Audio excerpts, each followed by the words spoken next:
నిలిచేవాడు.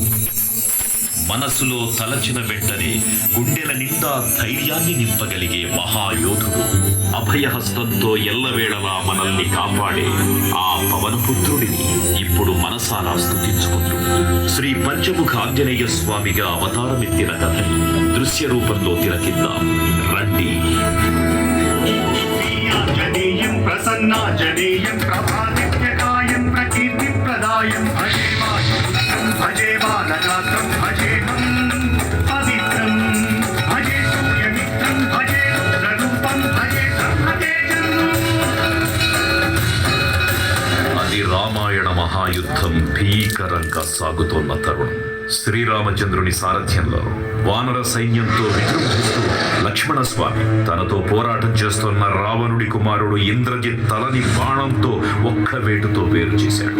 ఇంద్రజిత్ మరణం విన్న రావణుడు ఆవేశంతో ఊగిపోయాడు. ప్రతీకారం కోసం పాతాళ లోకాధిపతి తన సోదరుడు అయినటువంటి మహిరావణుడి సహకారం కోరాడు.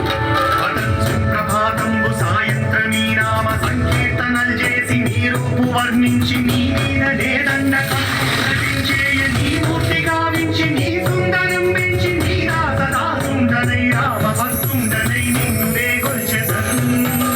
నీ కటాక్షం గురం చూచితే వేడుకల్ చేసితే నా మొరాలించితే నన్ను రక్షించితే.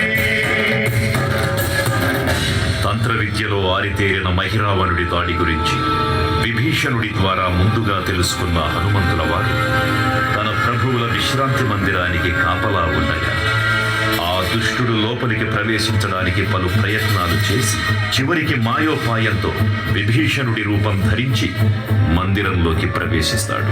నిద్రిస్తున్న రామలక్ష్మణులను అపహరించి పాతాళ లోకానికి తీసుకుని పోతాడు.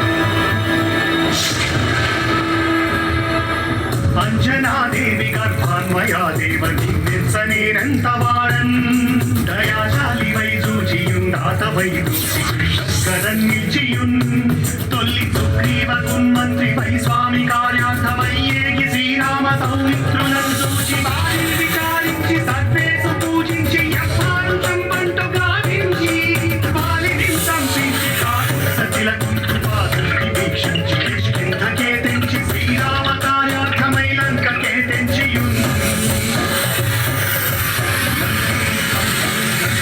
కాల్చియున్ యవ్వుని తుంచుంచి ఆనందము పొంగి ఆయుంగరం విచ్చి ఆ రత్నమున్ తెచ్చి శ్రీరామకున్నిచ్చి సంతోషముం చేసి.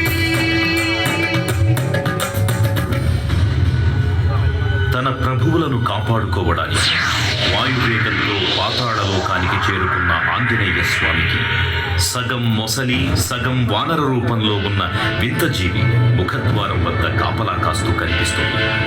ఆ జీవి మకరధ్వజుడు అనే తన పుత్రుడని మహాసముద్రాన్ని దాటుతుండగా నీటిలో పడ్డ స్వేద వింటూ ఒక మొసలి గ్రహించడం వల్ల జన్మించాడని తెలుసుకొని ఆశ్చర్యపోతాడు హనుమంతుల వారు.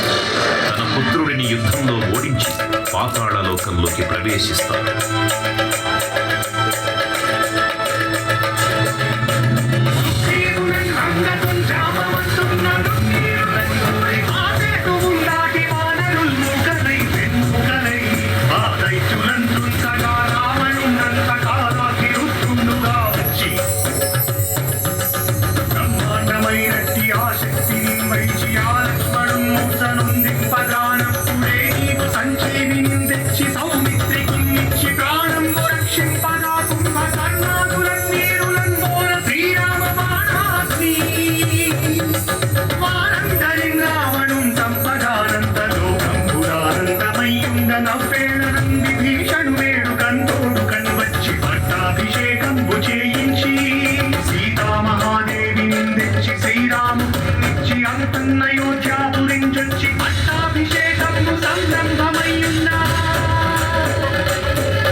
పాతాళలోకంలో అడుగుపెట్టిన పవనపుత్రుడు మహిరావణ మరియు అహిరావణ సోదరులు భీకరంగా